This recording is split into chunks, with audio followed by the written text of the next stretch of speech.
Quand notre esprit descend dans cette atmosphère pessimiste, cette atmosphère négative, cette atmosphère de ténèbres, ne nous laissons pas battre, car au-dessus de cette sphère se trouve la lumière où le Fils de Dieu ressuscité est assis, en attendant que ses ennemis soient réduits à lui servir de marchepied. Hébreux 10, 13.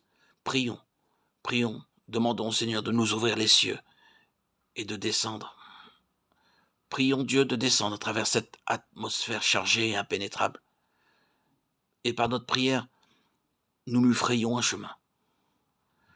Il a besoin d'un lieu ici-bas. Il peut ouvrir les cieux. Il peut déchirer cette air épais et opaque en réponse à nos prières et descendre en puissance merveilleuse dans nos cœurs, dans nos vies. Quand notre esprit descend dans ce brouillard, nous pouvons reconnaître que nous avons été attirés sur le terrain de l'ennemi. Quand notre esprit est en communion ininterrompue avec Christ, nous savons ce qu'il nous demande de faire. Le Saint-Esprit demeure dans notre esprit.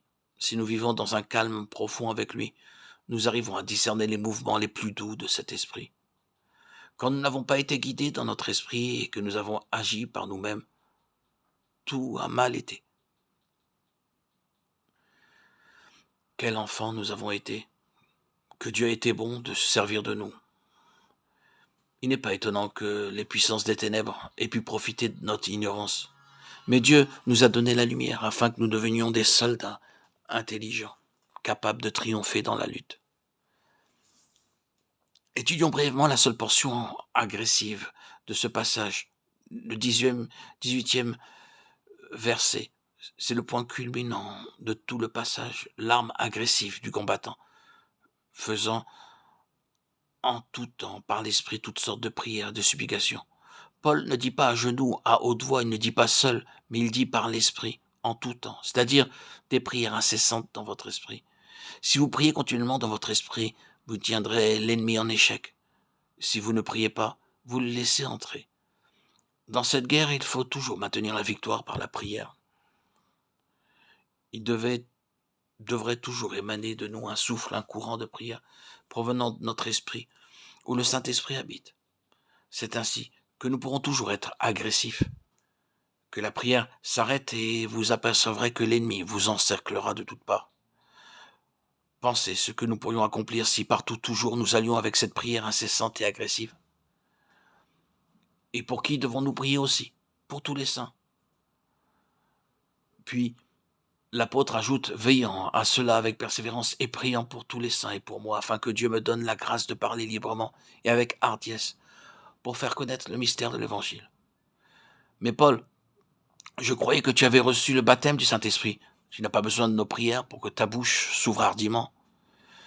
Mes amis, Paul savait ce qui en était de cette guerre. Aucun homme ne peut prêcher l'Évangile si le diable peut l'arrêter. Et cependant, vous avez laissé cet homme parler en chair sans l'aider par vos prières.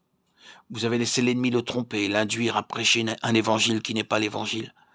Vous avez blâmé l'homme et vous n'avez pas compris que la puissance qui l'a aveuglé et qui l'a détourné du vrai chemin était dans les airs. Il ne connaissait sans doute pas suffisamment la puissance de Dieu pour pouvoir résister à ces forces de l'air. Et le diable a attaqué son intelligence. Il y a mis toutes sortes d'idées que dans son cœur, il ne dirait jamais, s'il se rendait compte de ce qu'il disait. Il y a des hommes qui crucifient le Seigneur Jésus de nos jours et qui se couperaient la main s'ils en étaient conscients. Il y a des hommes qui aiment le Seigneur Jésus, qui disent des choses qui ne viennent pas de son évangile, et cela sans le savoir. Et pour moi, dit Paul, afin que Dieu me fasse la grâce de parler librement. Enfant de Dieu, si vous voyez un homme prêchant le véritable évangile aujourd'hui, vous voyez un homme que le diable attaquera puissamment, il emploiera toutes les ruses possibles pour l'attirer hors de la vérité. Priez pour les messagers de Dieu, priez pour ces hommes prêchant en chair, priez qu'ils puissent vivre dans la lumière du calvaire, priez, enfant de Dieu, priez, mais priez cette prière de victoire, cette prière de puissance, cette prière qui reçoit ce qu'elle demande. Priez cette prière qui lie le diable et qui peut délivrer les âmes. Que Dieu nous guide et que dorénavant nous soyons fortifiés dans le Seigneur et que par sa force toute puissante, nous résistions pour tenir ferme dans le mauvais jour contre la puissance des ténèbres. qui contestent chaque pas en avant de l'Église, afin que le corps de Christ arrive à cette position de victoire dans son Seigneur glorifié.